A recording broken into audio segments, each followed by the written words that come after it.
Dear students, ഇന്ന് നമ്മൾ macro എക്കണോമിക്സിലുള്ള മണി ആൻഡ് ബാങ്കിങ് എന്ന് പറഞ്ഞിട്ടുള്ള മൂന്നാമത്തെ ചാപ്റ്ററിൻ്റെ ഫോക്കസ് ഏരിയയാണ്. +2 എക്കണോമിക്സിൻ്റെ മാക്രോ എക്കണോമിക്സിലുള്ള 3rd chapter money and banking. അതിൻ്റെ 2021 മാർച്ച് എക്സാമിനുള്ള ഫോക്കസ് ഏരിയയാണ് നോക്കുന്നത്.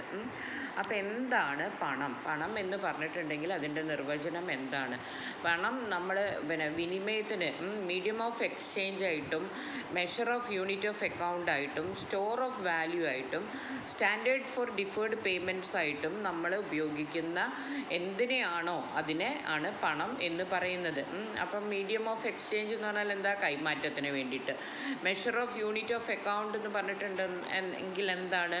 നമ്മൾ ഒരു സാധനത്തിൻ്റെ വാല്യൂ മനസ്സിലാക്കാനും അതിൻ്റെ കണക്ക് സൂക്ഷിക്കാനും ഒക്കെ. പിന്നെ സ്റ്റോർ ഓഫ് വാല്യൂ എന്ന് പറഞ്ഞാലോ വാല്യൂ സൂക്ഷിക്കാൻ, മൂല്യം സൂക്ഷിച്ച് വെക്കാൻ, ശേഖരിച്ച് വെക്കാൻ വേണ്ടിയിട്ട്. സ്റ്റാൻഡേർഡ് ഓഫ് ഡിഫേർഡ് പേയ്മെൻറ്റ്സ് എന്ന് പറഞ്ഞാൽ എന്താ?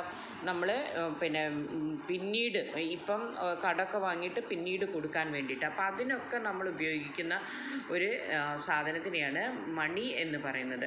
അപ്പോൾ അവിടെ NCERT ടെക്സ്റ്റ് ബുക്കിൽ നമ്മൾ നോക്കുന്ന സമയത്ത് അതിനു മുമ്പ് ഞാൻ പറയട്ടെ, ഇത് എക്സൽ പബ്ലിക്കേഷൻകാർ പുറത്തിറക്കിയിട്ടുള്ള ഒരു എന്താ പറയുക, ഫോക്കസ് ഏരിയ മാത്രമുള്ള ഒരു ബുക്കാണ്. നിങ്ങൾക്ക് വേണമെങ്കിൽ ഇത് വാങ്ങാം. ഫോക്കസ് ഏരിയ മാത്രമാണ് ഇതിലുള്ളത്. ഓക്കെ, അപ്പോൾ ഇനി ഞാൻ പറയുന്നത് എന്താണെന്ന് വെച്ചാൽ NCERT ബുക്കിൽ അതിൻ്റെ ഇൻട്രൊഡക്ഷനിൽ കുറച്ച് കാര്യങ്ങളും കൂടി പറഞ്ഞിട്ടുണ്ട്. അതായത് ബാർട്ടർ സിസ്റ്റം എന്താണെന്ന് പറഞ്ഞിട്ടുണ്ട്. പണം ഉണ്ടാവുന്നതിന് മുൻപ് സാധനങ്ങൾക്ക് പകരം സാധനം കൈമാറ്റം ചെയ്തിരുന്ന വ്യവസ്ഥയായിരുന്നു ഉണ്ടായിരുന്നത്. അതിനെയാണ് ബാർട്ടർ സിസ്റ്റം എന്ന് പറയുന്നത്. അതായത് ഒരു കമ്മോഡിറ്റി കൊടുത്തിട്ട് വേറൊരു കമ്മോഡിറ്റി വാങ്ങുക.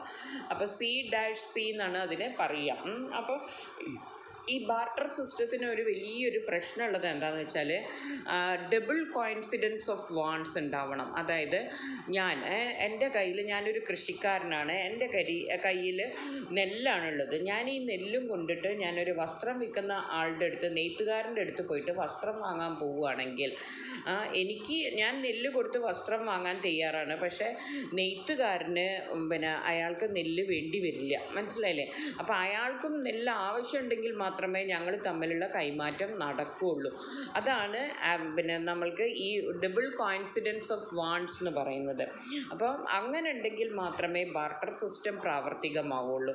പിന്നെ അതേപോലെ ബാർട്ടർ സിസ്റ്റം പ്രകാരം നമ്മൾ വാല്യൂ സ്റ്റോർ ചെയ്യാൻ പറ്റില്ല, ഡിഫേർഡ് പേയ്മെൻറ്റിന് ബുദ്ധിമുട്ടാണ്. അങ്ങനെ ഈ ഇതിലൊക്കെ മൂല്യം, പല സാധനങ്ങളുടെയും മൂല്യം കണക്കാക്കാൻ പറ്റില്ല. പിന്നെ ചില സാധനങ്ങൾ മുറിക്കാൻ, ഇപ്പോൾ ഒരു പശുവിനെയാണ് ഞാൻ കൊടുക്കാൻ പോകുന്നത്, പക്ഷേ ഒരു പശുവിൻ്റെ അത്ര മൂല്യം ഞാൻ മേടിക്കാൻ പോണ സാധനത്തിനില്ല. അപ്പോൾ ആ പശുവിനെ മുറിച്ച് കൊടുക്കാൻ പറ്റില്ലല്ലോ. അപ്പോൾ അങ്ങനെയുള്ള പ്രശ്നങ്ങളൊക്കെ ബാർട്ടർ സിസ്റ്റത്തിലുണ്ട്. അതുകൊണ്ടാണ് പിന്നീട് അതിൽ നിന്നും ബാർട്ടർ സിസ്റ്റം മാറിയിട്ട് പിന്നെ എന്താ പറയുക, പിന്നെ അതിൽ നിന്നും നമ്മൾ ഒരിടയ്ക്ക് ഇന്ത്യയിലൊക്കെ ആദിമകാലത്ത് ബാർട്ടർ സിസ്റ്റം മാറിയതിന് ശേഷം കന്നുകാലികളായിരുന്നു സമ്പത്ത്. ഏതെങ്കിലും ഒരു കമ്മോഡിറ്റി സമ്പത്തായിട്ട് കണക്കാക്കുന്ന ഒരു രീതി ഉണ്ടായിരുന്നു. കാറ്റിൽ സമ്പത്തായിട്ട് കണക്കാക്കുന്ന രീതി ഉണ്ടായിരുന്നു പണ്ട് കാലത്ത്. അത് കഴിഞ്ഞ് പിന്നെ പ്രീഷ്യസ് മെറ്റൽസായി നമ്മുടെ മണി എന്ന് പറയുന്നത്. ഗോൾഡും സിൽവറുമായി മണി. അത് കഴിഞ്ഞിട്ടാണ് പ്രീഷ്യസ് മെറ്റൽസൊക്കെ കഴിഞ്ഞതിന് ശേഷമാണ് പിന്നെ ആ മെറ്റാലിക് മണി കഴിഞ്ഞതിന് ശേഷം നമ്മൾ പേപ്പർ കറൻസിയിലേക്ക് വന്നു. പേപ്പർ കറൻസി കഴിഞ്ഞ് ഇപ്പം ആണെങ്കിൽ നമ്മൾ എവിടെയാണ് നിൽക്കുന്നത്? നമ്മൾ എന്താ പറയുക, പ്ലാസ്റ്റിക് കറൻസി, പിന്നെ ഡിജിറ്റൽ വേൾഡിലേക്ക് വരെ എത്തി. ഇപ്പം മിക്കവാറും പ്ലാസ്റ്റിക് കറൻസി നമ്മൾ ഉപയോഗിക്കുന്നില്ല. പണ്ട് പ്ലാസ്റ്റിക് കറൻസിയിൽ അവിടെ അവസാനിക്കുകയായിരുന്നു. ഇപ്പം അതല്ല, ഇപ്പം പ്ലാസ്റ്റിക് കറൻസിക്ക് മാറിയിട്ട് ഇപ്പം എന്താണ്, ഡിജിറ്റൽ ട്രാൻസാക്ഷൻസ് ആണ്. അപ്പോൾ ഇവിടെ in India the government has been promoting digitalisation of transactions. The jam Trinity എന്ന് പറഞ്ഞാൽ, ജെ എന്ന് പറഞ്ഞാൽ ജൻധൻ അക്കൗണ്ടാണ്, എ എന്ന് പറഞ്ഞാൽ ആധാറാണ്, എം എന്ന് പറഞ്ഞിട്ടുണ്ടെങ്കിൽ മൊബൈലാണ്. ഇത് മൂന്നും കൂടിയിട്ട് ഈ എല്ലാ ജനങ്ങൾക്കും ബാങ്ക് അക്കൗണ്ട് ഉണ്ടാവണം, ആധാർ കാർഡ് ഉണ്ടാവണം, മൊബൈൽ ഉണ്ടാവണം. ഇതെല്ലാം തമ്മിൽ ലിങ്ക് ചെയ്തിട്ട്, അതുകൊണ്ട് ആ financial inclusion, these 3 has been very useful in achieving financial inclusion. Also E wallets National Financial Switch (NFS) and others have strengthened the government's effort to go cashless. അങ്ങനെ cash ഇല്ലാത്ത ഒരു ഇക്കോണമിയിലേക്ക് നമുക്ക് കടക്കാൻ ഇതിലൂടെയൊക്കെ നമുക്ക് ഈ വാലറ്റ്സിലൂടെയും നാഷണൽ ഫിനാൻഷ്യൽ സ്വിച്ചിലൂടെയും ഒക്കെ നമുക്ക് കടക്കാൻ സാധിക്കുന്നുണ്ട്. ഈ the spread of mobiles and smartphones have been very helpful in achieving financial inclusion. In India, as on May 2020, there are 36 crore Jan Dhan accounts. During the COVID-19 crisis, the government transferred money into these accounts to help the poor people. അപ്പോൾ ഇതൊക്കെയാണ് നമ്മൾക്ക് ഈ ഭാഗത്ത് NCERT text ബുക്കിൽ പറഞ്ഞിട്ടുള്ളത്. അടുത്തത് തൊട്ടിട്ട് അത് ഇൻട്രൊഡക്ഷനാണ്. അപ്പോൾ ഇനി അടുത്ത ടോപ്പിക് എന്ന് പറഞ്ഞാൽ ഇതിൽ നമ്മൾക്ക് പഠിക്കാനുള്ളത് ഫോക്കസ് ഏരിയയിൽ തന്നിരിക്കുന്നത് ഫങ്ഷൻസ് ഓഫ് മണിയാണ്. അപ്പോൾ ഫങ്ഷൻസ് ഓഫ് മണീനെ ശരിക്കും നമുക്ക് it can be classified into 3 functions. അതിൽ ഫസ്റ്റ് പ്രൈമറി ഫങ്ഷനാണ്. പ്രൈമറി ഫങ്ഷനിൽ ഒന്നാമത്തത് money acts as medium of exchange. മണിയുടെ ഏറ്റവും പ്രധാനപ്പെട്ട ഫങ്ഷനാണ് എന്താണ്? മീഡിയം ഓഫ് എക്സ്ചേഞ്ച് ആണ്. അപ്പോൾ പിന്നെ മണി എന്താണ്? നമ്മൾ സാധനങ്ങൾ കൈമാറ്റം ചെയ്യുന്നതിനുള്ള ഒരു മീഡിയമായിട്ട് വർത്തിക്കുന്നു. അടുത്തത് a measure of value. Money is used to measure the value of goods and services. When the value of goods and services is expressed in the form of money, it is called price. Thus money becomes a unit of account. ഒരു പിന്നെ സാധനത്തിൻ്റെ വില മനസ്സിലാക്കി അതിൻ്റെ കണക്ക് സൂക്ഷിക്കാനും ഒക്കെ നമ്മൾ എന്ത് ഉപയോഗിക്കുന്നു? പണം ഉപയോഗിക്കുന്നു. ഇനി പണത്തിൻ്റെ സെക്കൻഡറി ഫങ്ഷൻ. അപ്പോൾ പ്രൈമറി ഫങ്ഷനിൽ 2 എണ്ണമാണ്: മീഡിയം ഓഫ് എക്സ്ചേഞ്ചും measure of value. Secondary function അടുത്തത് സെക്കൻഡറി ഫങ്ഷനിൽ a store of value. Store of value എന്ന് പറഞ്ഞാൽ എന്താ? പണം സൂക്ഷിച്ചു വെക്കാൻ. പണ്ട് ഇപ്പം നെല്ലൊക്കെയാണ്, എൻ്റെ സമ്പത്ത് നെല്ലാണെങ്കിൽ നെല്ല് കുറേ കാലമൊന്നും നമുക്ക് സൂക്ഷിച്ചു വെക്കാൻ പറ്റില്ല. അതേസമയം പണമാണെങ്കിൽ നമുക്ക് എന്ത് ചെയ്യാം? കുറേ കാലം നമ്മുടെ സൂക്ഷിച്ചു വെക്കാൻ പറ്റും. Wealth can be stored in the form of money. Thus money serves as an asset or a store of value. Currency held by the people or demand deposit in the banks are examples of store of value. നമ്മൾ പിന്നെ പണം സൂക്ഷിച്ചു വയ്ക്കുന്നതിന് എക്സാമ്പിളാണ്. പിന്നെ standard of deferred payment. എന്താണ് standard of deferred payment എന്ന് പറഞ്ഞിട്ടുണ്ടെങ്കിൽ നമ്മളിപ്പം ബാങ്കിൽ നിന്നും അല്ലെങ്കിൽ ആരുടെയെങ്കിലും കയ്യിൽ നിന്നൊക്കെ കടം മേടിക്കുകയാണ്. എന്നിട്ട് പിന്നെ കുറച്ച് കഴിയുമ്പം നമ്മൾ ഇത്ര രൂപയായിട്ട് ഇത്ര പലിശ കണക്ക് കൂട്ടി ഇത്ര രൂപയായിട്ട് തിരിച്ചു കൊടുക്കുകയാണ്.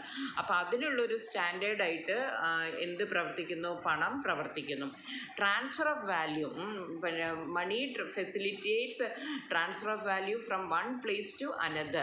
Thus money helps in transferring values. നമ്മുടെ മൂല്യം നമ്മൾക്ക് എനിക്കൊരു പിന്നെ എന്താ പറയുക, 1 ഏക്കർ സ്ഥലം നമ്മുടെ കോഴിക്കോടുണ്ട്. പക്ഷേ ഞാനിപ്പം ഡൽഹിയിലേക്ക് താമസം മാറ്റാൻ പോവുക. അപ്പോൾ ഈ സ്ഥലം ഇവിടുന്ന് എടുത്ത് പൊക്കി നമുക്ക് അങ്ങോട്ട് കൊണ്ടുപോകാൻ പറ്റില്ല. അപ്പം നമുക്ക് എന്ത് ചെയ്യാം? ഈ സ്ഥലം വിറ്റ് അത് പണമാക്കിയിട്ട് നമ്മൾക്ക് എങ്ങോട്ടേക്ക് കൊണ്ടുപോകാം? അങ്ങോട്ടേക്ക് കൊണ്ടുപോകാം. അതാണ് ട്രാൻസ്ഫർ ഓഫ് വാല്യൂ എന്ന് പറയുന്നത്. ഇനി കണ്ടിൻജൻറ്റ് മൂന്നാമത്തത്. അപ്പം നമ്മൾ പറഞ്ഞു പ്രൈമറി ഫങ്ഷൻസ് ഏതൊക്കെയാണ്? മീഡിയം ഓഫ് എക്സ്ചേഞ്ചും measure of value. Secondary functions ഏതൊക്കെയാണ്? Store of value, standard of deferred payment, transfer of value.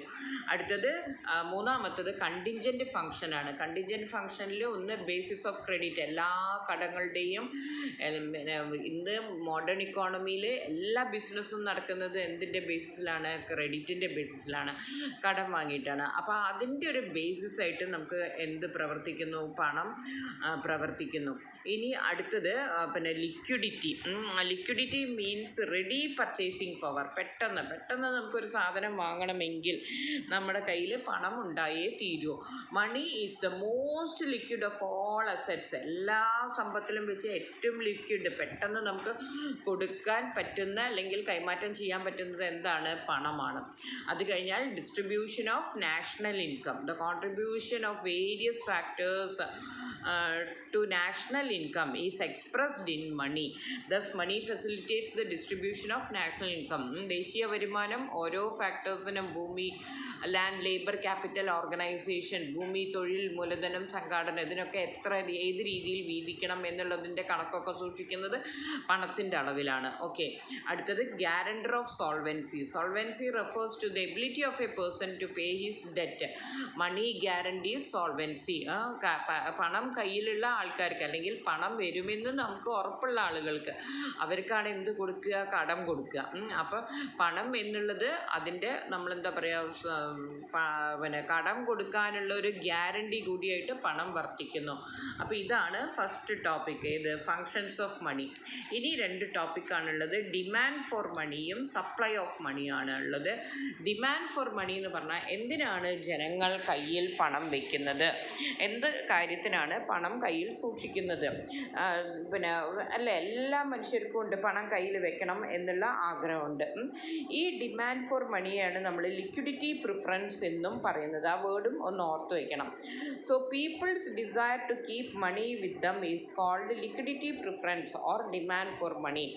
According to James Keynes, the demand for money is the sum of the money required for transaction motive, precautionary motive and speculative motive. അപ്പോൾ കെയ്ൻസിൻ്റെ അഭിപ്രായത്തിൽ Keynes പറയുന്നത് എന്താണെന്ന് വെച്ചാൽ, പണം കയ്യിൽ വയ്ക്കാൻ ജനങ്ങൾക്ക് ആഗ്രഹമുള്ളത് 3 കാര്യങ്ങൾ കൊണ്ടാണ്. ആ 3 കാര്യങ്ങൾ എന്താണ്? ഒന്ന് ട്രാൻസാക്ഷൻ മോട്ടീവ്, അതായത് നമ്മുടെ കയ്യിൽ പണം വന്ന്, പണം ഇപ്പം മാസം ശമ്പളമായിരിക്കും, അപ്പം മാസം തുടക്കത്തിൽ നമ്മുടെ കയ്യിൽ പണം വരും, പിന്നെ അടുത്ത മാസം തുടക്കത്തിലേ പണം വരുള്ളൂ. അപ്പോൾ അതിൻ്റെ ഇടയിലുള്ള സമയത്ത് നമുക്ക് പല ട്രാൻസാക്ഷനും പല കാര്യങ്ങളും വാങ്ങേണ്ടിയൊക്കെ വരും. അപ്പോൾ അതിന് വേണ്ടിയിട്ട് നമ്മൾ പണം കയ്യിൽ സൂക്ഷിക്കുന്നു. അതിനെയാണ് നമ്മൾ എന്ത് വിളിക്കുന്നത്? ട്രാൻസാക്ഷൻ മോട്ടീവ് എന്ന് പറയുന്നത്. ഓക്കെ, ഈ ട്രാൻസാക്ഷൻ മോട്ടീവിന് ഒരു ഇക്വേഷൻ ഉണ്ട്. ആ ഇക്വേഷൻ ആണ് അവിടെ കൊടുത്തിരിക്കുന്നത്. MTD = K/T. MTD എന്ന് പറഞ്ഞാൽ എന്താ? Transaction demand for money. K എന്ന് പറഞ്ഞിട്ടുണ്ടെങ്കിൽ ഒരു കോൺസ്റ്റൻ്റ് ആണ്. Kന് നമ്മൾക്ക് ഒരു പോസിറ്റീവ് ഫ്രാക്ഷൻ ആണ്. നമുക്ക് എന്താ K എന്ന് പറഞ്ഞാൽ എന്താണ്? 1/V ആണ്. അപ്പം V എന്താന്നുള്ള ചോദ്യം വരും. V എന്ന് പറഞ്ഞാൽ എന്താ? Velocity of transaction of money. നമ്മൾ ഒരു കറൻസി തന്നെ എത്ര പ്രാവശ്യം ട്രാൻസാക്ഷൻ ചെയ്യുന്നുണ്ട് എന്നതിനെയാണ് നമ്മൾ V എന്ന് പറയുന്നത്. ഓക്കെ, T എന്ന് പറഞ്ഞാൽ എന്താ? Total volume of transaction. ഒരു സമ്പദ് വ്യവസ്ഥയിലുള്ള ടോട്ടൽ വോള്യൂം ഓഫ് ട്രാൻസാക്ഷനെയാണ് നമ്മൾ എന്ത് വിളിക്കുന്നത്? T എന്ന് വിളിക്കുന്നത്. അപ്പോൾ ഈ ഇക്വേഷൻ ഓർത്ത് വയ്ക്കുക. അതിൽ ഓരോന്നും എന്താണെന്നും ഓർത്ത് വയ്ക്കുക. ഓക്കെ, ഇനി K = 1/V എന്ന നമുക്ക് പിന്നെ പഠിച്ചു വയ്ക്കാം. പിന്നെ അതാണ് അടുത്തത്. നമ്മൾ ട്രാൻസാക്ഷൻ ഡിമാൻഡ് ഫോർ മണി പറഞ്ഞു കഴിഞ്ഞു. ഇനി ഞാൻ അടുത്ത പേജിലേക്ക് കടക്കട്ടെ. അടുത്ത പേജ്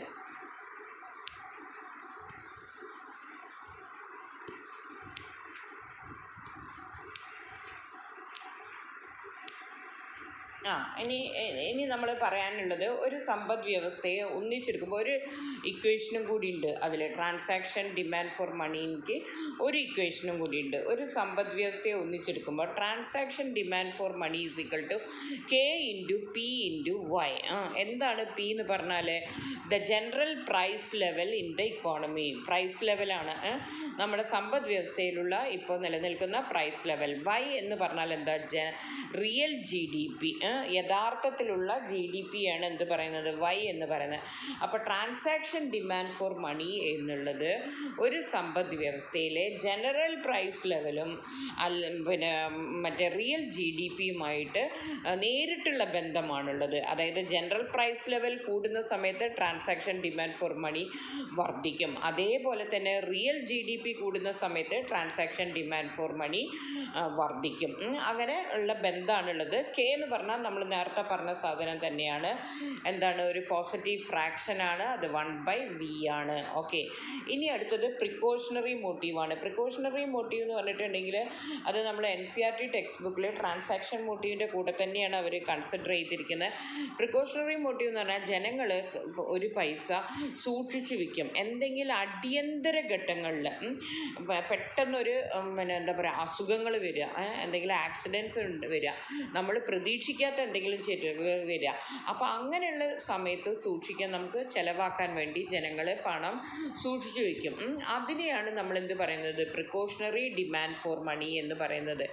ഇതും എന്തിന് ഒരു പിന്നെ എന്താ പറയുക, വരുമാനവുമായിട്ട് പോസിറ്റീവ് റിലേഷനാണുള്ളത്. നമ്മുടെ ട്രാൻസാക്ഷണറി ഡിമാൻഡ് ഫോർ മണിയും പ്രിക്കോഷണറി ഡിമാൻഡ് ഫോർ മണിയും എന്താണ്? വരുമാനം അല്ലെങ്കിൽ റിയൽ GDPയും വരുമാനവും ഒക്കെ ആയിട്ട് പോസിറ്റീവ് ബന്ധമാണ് ഉള്ളത്. ഓക്കെ, ഇനി അടുത്തത് സ്പെക്കുലേറ്റീവ് മോട്ടീവാണ്. അത് കുറച്ച് ഡിഫറെൻ്റ് ആണ്. സ്പെക്കുലേറ്റീവ് മോട്ടീവ് എന്ന് പറഞ്ഞാൽ ഊഹക്കച്ചവട പ്രേരകം എന്നാണ് പറയുന്നത്. അതായത് ആളുകൾ പണം സൂക്ഷിച്ചു വെക്കും. എന്തിനു വേണ്ടിയിട്ട്? ഊഹക്കച്ചവടത്തിന് വേണ്ടിയിട്ട് അവർ പണം കയ്യിൽ കരുതും. എന്താണ് ഊഹക്കച്ചവടം എന്ന് പറഞ്ഞാൽ നമ്മൾ ഷെയറുകളും സ്റ്റോക്ക് മാർക്കറ്റിലും ബോണ്ടിലും സ്ഥലം വാങ്ങിയിടും. അപ്പോൾ ഇപ്പം നമ്മൾ സ്ഥലം വാങ്ങിയിടും എന്തിനു വേണ്ടിയിട്ടാണ്? ഭാവിയിൽ ഒരു 5 കൊല്ലം കഴിയുമ്പോൾ അതിൻ്റെ ഇരട്ടി വിലയ്ക്ക് വിൽക്കാൻ വേണ്ടിയിട്ട്. മനസ്സിലായില്ലേ? അങ്ങനെ ചെയ്യുന്നതിനെയാണ് നമ്മൾ എന്ത് വിളിക്കുന്നത്? ഊഹക്കച്ചവടം. ഷെയർ വാങ്ങിയിടും, പല കമ്പനികളുടെയൊക്കെ ഷെയറുകൾ വാങ്ങിയിടും. എന്നിട്ട് ആ ഷെയറിൻ്റെ വില കൂടുമ്പോൾ അവരത് മാർക്കറ്റിൽ വിൽക്കും. അതായത് പൈസ ഉണ്ടാക്കാൻ വേണ്ടിയിട്ട് പൈസ മുടക്കുന്നതിനെയാണ് എന്ത് പറയുന്നത്? സ്പെക്കുലേറ്റീവ് ഡിമാൻഡ് ഫോർ മണി എന്ന് പറയുന്നത്. ഈ speculative demand for money is inversely related to the market rate of interest. സമ്പദ് വ്യവസ്ഥയിലെ പലിശ നിരക്കുമായിട്ട് ഇതിന് വിപരീത ബന്ധമാണുള്ളത്.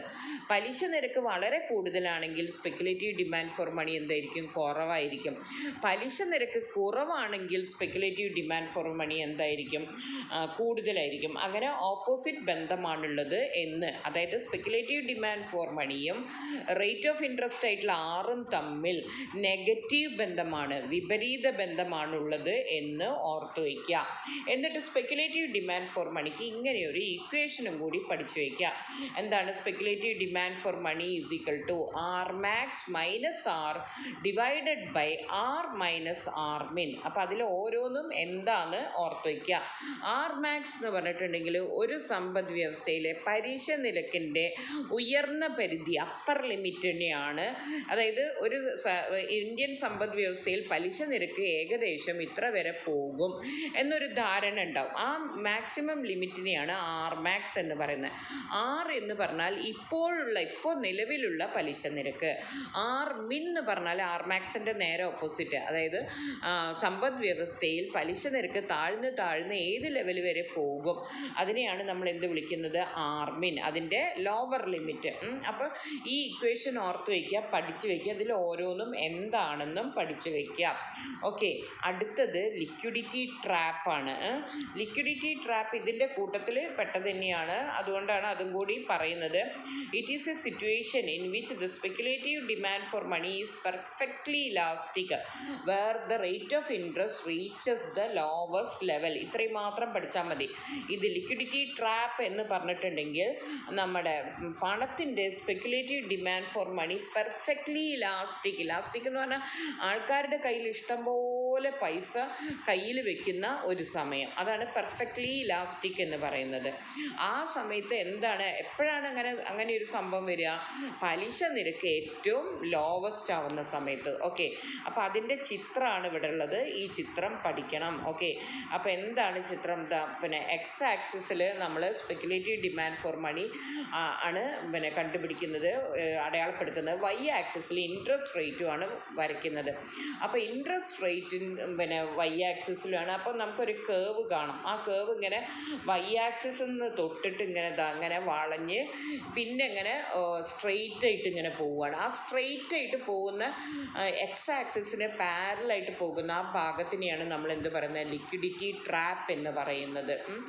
ആ ഭാഗത്തുള്ള റേറ്റാണ് നമ്മുടെ സമ്പദ് വ്യവസ്ഥയിലുള്ള പലിശ നിരക്കിനെയാണ് നമ്മൾ എന്ത് വിളിക്കുന്നത്? ആർ മിൻ, മിനിമം പലിശ നിരക്ക്. മറ്റേത് ആർ മാക്സ് എന്ന് പറഞ്ഞാൽ എന്താ? Maximum upper limit of the rate of interest. R min എന്ന് പറഞ്ഞാൽ ലോവർ ലിമിറ്റ്. അപ്പോൾ ഇവിടെ എന്താ സംഭവിക്കുന്നതെന്ന് വെച്ചിട്ടുണ്ടെങ്കിൽ പലിശ നിരക്ക് കുറഞ്ഞിരിക്കുന്ന ഏറ്റവും കുറഞ്ഞ് ഏറ്റവും കുറവിലെത്തുമ്പം ആൾക്കാർക്കൊക്കെ അറിയാം ഇത് പലിശ നിരക്കിൻ്റെ ലോവർ ലിമിറ്റാണ്, ഇൻട്രസ്റ്റ് റേറ്റിൻ്റെ ഏറ്റവും താഴ്ന്ന നിരക്കാണിത്. ഇനി ഇവിടെ എന്താണ് ഉണ്ടാവാൻ പോകുന്നത്? പലിശ നിരക്ക് ഗവൺമെൻറ് കൂട്ടാനാണ് പോകുന്നത്. ഇതിലും കുറച്ച് പലിശ നിരക്ക് പോവില്ല. അപ്പോൾ പലിശ നിരക്ക് കൂട്ടിയിട്ടുണ്ടെങ്കിൽ എന്താണ് ഉണ്ടാവുക? പലിശ നിരക്ക് കൂട്ടിയിട്ടുണ്ടെങ്കിൽ ബോണ്ടിൻ്റെയൊക്കെ വില എന്താവും? ബോണ്ടിൻ്റെ ഷെയറുകളുടെയൊക്കെ വില കുറയും. നമ്മൾ നേരത്തെ പറഞ്ഞു. അപ്പോൾ ഷെയറുകളുടെയൊക്കെ വില കുറയുമ്പോൾ ഇപ്പോൾ ഷെയറൊക്കെ വാങ്ങി വെച്ചാൽ ഭാവിയിൽ എന്താണ് ഉണ്ടാവുക? നഷ്ടമാണ് ഉണ്ടാവുക.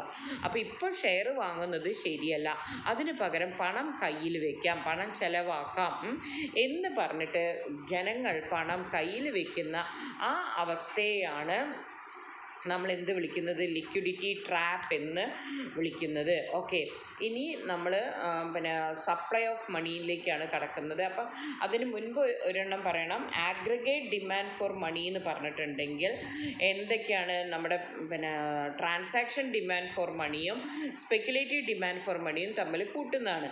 അപ്പോൾ ട്രാൻസാക്ഷൻ ഡിമാൻഡ് ഫോർ മണിയുടെ ഇക്വേഷൻ നമ്മൾ കണ്ടുപിടിച്ചിട്ടുണ്ട്, KPY എന്ന് കണ്ടുപിടിച്ചിട്ടുണ്ട്. സ്പെക്കുലേറ്റീവ് ഡിമാൻഡ് ഫോർ മണീൻ്റെ ഇക്വേഷൻ നമ്മൾ കണ്ടുപിടിച്ചിട്ടുണ്ട്, R max minus R divided by R minus R min എന്ന് കണ്ടുപിടിച്ചിട്ടുണ്ട്. അപ്പോൾ ഇത് രണ്ടും കൂടി കൂട്ടിയിട്ട് എഴുതുക, അതാണ് aggregate demand for money. Aggregate demand for money is equal to KPY plus R max minus R by R minus R min എഴുതുക. അത്ര എഴുതുന്നതേ ഉള്ളൂ.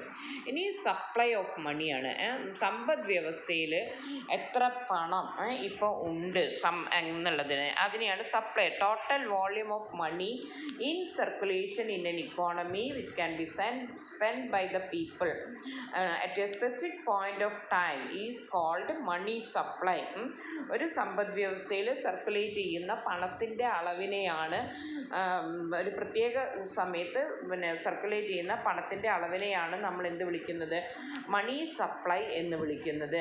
ആ മണി സപ്ലൈക്ക് നമ്മുടെ റിസർവ് ബാങ്ക് ഓഫ് ഇന്ത്യ 4 മെഷേഴ്സാണ്. The Reserve Bank of India publishers 4 different measures of money supply under the heads M1, M2, M3 and M4 from April 1st, 1977. 1977 April 1 മുതൽ 4 തരത്തിലുള്ള മണി സപ്ലൈൻ്റെ കണക്കുകൾ RBI പബ്ലിഷ് ചെയ്യാറുണ്ട്. ആ 4 ഇത് വളരെ ഇമ്പോർട്ടൻ്റ് ആണ് കേട്ടോ, എപ്പോഴും ചോദിക്കുന്ന ചോദ്യമാണ്. നിങ്ങൾ നിങ്ങളുടെ ടെക്സ്റ്റ് ബുക്കിൽ അത് അടയാളപ്പെടുത്തി ഇമ്പോർട്ടൻ്റ് എന്ന് അടയാളപ്പെടുത്തുക. M1 എന്ന് പറഞ്ഞാൽ കറൻസി പ്ലസ് ഡിമാൻഡ് ഡെപ്പോസിറ്റ് ആണ്. CO എന്ന് പറഞ്ഞാൽ കറൻസിയാണ്, DD എന്ന് പറഞ്ഞാൽ ഡിമാൻഡ് ഡെപ്പോസിറ്റ്. എപ്പോൾ വേണമെങ്കിലും പിൻവലിക്കാൻ പറ്റുന്ന ഡെപ്പോസിറ്റുകളെയാണ് നമ്മൾ എന്ത് വിളിക്കുക, ഡിമാൻഡ് ഡെപ്പോസിറ്റ് എന്ന് വിളിക്കുക. പിന്നെ M2 എന്ന് പറഞ്ഞാൽ M1 plus savings deposit with post office savings banks. ഈ M1ൻ്റെ കൂടെ നമ്മുടെ പോസ്റ്റ് ഓഫീസ് സേവിങ്സ് ബാങ്കിലുള്ള സേവിങ്സ് ഡെപ്പോസിറ്റ് ഒക്കെ കൂട്ടുന്നതിനെയാണ് നമ്മൾ എന്ത് വിളിക്കുന്നത്, M2 എന്ന് വിളിക്കുന്നത്. അടുത്ത M3 ആണ്. M3 is equal to M1 plus net time deposits of commercial banks. Commercial ബാങ്കിൽ M1ൻ്റെ കൂടെ എന്താണ് കൂട്ടേണ്ടത്, M1ൻ്റെ കൂടെയാണ് കൂട്ടേണ്ടത് കമേഴ്ഷ്യൽ ബാങ്കിലുള്ള നമ്മൾ ഓരോ കാലാവധിയിലേക്ക് 3 മാസത്തേക്ക് 6 മാസത്തേക്ക് 1 വർഷത്തേക്കൊക്കെ ആൾക്കാർ പണം ഡെപ്പോസിറ്റ് ചെയ്യും. ആ നെറ്റ് ടൈം ഡെപ്പോസിറ്റ്സ് എല്ലാം കൂടി കൂട്ടുന്നതിനെയാണ് M3 എന്ന് പറയുന്നത്. അടുത്തത് M4 എന്ന് പറഞ്ഞാൽ ഈ M3ൻ്റെ കൂടെ total post office savings deposits except national savings certificates. National savings certificates ഒഴികെയുള്ള പോസ്റ്റ് ഓഫീസിലുള്ള എല്ലാ ഡെപ്പോസിറ്റുകളും എന്തിൻ്റെ കൂടെ കൂട്ടുക, M3ൻ്റെ കൂടെ കൂട്ടുക. അപ്പോൾ M4 കിട്ടും. ഇതിൽ M1നെയും M2നെയും നാരോ മണി, ഇതൊക്കെ 1 വേർഡ് ക്വസ്റ്റ്യനൊക്കെ ആയിട്ട് ചോദിക്കാറുള്ളതാണ്. M1നെയും M2നെയും നാരോ മണി, കാരണം ലിക്വിഡിറ്റി കുറവാണ്, അതുകൊണ്ടാണ് ലിക്വിഡിറ്റി ഏറ്റവും കൂടുതലാണ്, അതുകൊണ്ടാണ് അത് നാരോ മണി എന്ന് പറയുന്നത്. M3 M4 എന്ന് പറഞ്ഞിട്ടുണ്ടെങ്കിൽ ബ്രോഡ് മണി എന്നാണ് പറയുന്നത്. അപ്പോൾ M1ഉം M2ഉം നാരോ മണി, M3 M4 ബ്രോഡ് മണി. ഇനി ഇതിൽ ഏറ്റവും ലീസ്റ്റ് ലിക്വിഡ് എന്ന് പറഞ്ഞിട്ടുണ്ടെങ്കിൽ M4ഉം, അതായത് പെട്ടെന്നെടുത്ത് ചിലവാക്കാൻ പറ്റാത്തത്, അതാണ് ലീസ്റ്റ് ലിക്വിഡ്. മോസ്റ്റ് ലിക്വിഡ് എന്ന് പറഞ്ഞാൽ എന്താ, M1ഉം ആയിരിക്കും. മോസ്റ്റ് ലിക്വിഡ് മണി M1ഉം ലീസ്റ്റ് ലിക്വിഡ് മണി M4ഉം ആയിരിക്കും. പിന്നെ ഒരു സംഭവം കൂടി അവിടെ ഉണ്ട്, എന്താണ്, M3 is called the aggregate monetary resource. M3ന് ഒരു പേരുണ്ട്, ആഗ്രിഗേറ്റ് മോണിറ്ററി റിസോഴ്സ് എന്ന പേരുമുണ്ട്. ഓക്കെ, അപ്പോൾ ഇത്രയാണ് നമ്മൾക്ക് ഈ ചാപ്റ്ററിൽ പഠിക്കാനുള്ളത്. അതിൻ്റെ കൂട്ടത്തിൽ നിങ്ങൾ സെൻട്രൽ ബാങ്ക് എന്താണെന്നും അതിൻ്റെ ഫങ്ഷൻസ് ജസ്റ്റ് ഓരോ പോയിൻ്റായിട്ട് എഴുതാനുള്ളത് അത് നോക്കിക്കോളൂ. സെൻട്രൽ ബാങ്കും അതിൻ്റെ ഫങ്ഷൻ, അതേപോലെ തന്നെ കമേഴ്ഷ്യൽ ബാങ്കും ജസ്റ്റ് ഒന്ന് നോക്കിക്കോളൂ. ഇത്രയാണ് നമ്മൾക്ക് ഫോക്കസ് ഏരിയയിൽ പഠിക്കാനുള്ളത്. അപ്പോൾ ഓക്കെ, മനസ്സിലായി എന്ന് കരുതുന്നു. എന്തെങ്കിലും സംശയം ഉണ്ടെങ്കിൽ നിങ്ങൾ വിളിച്ച് ചോദിക്കുക. ഓക്കെ.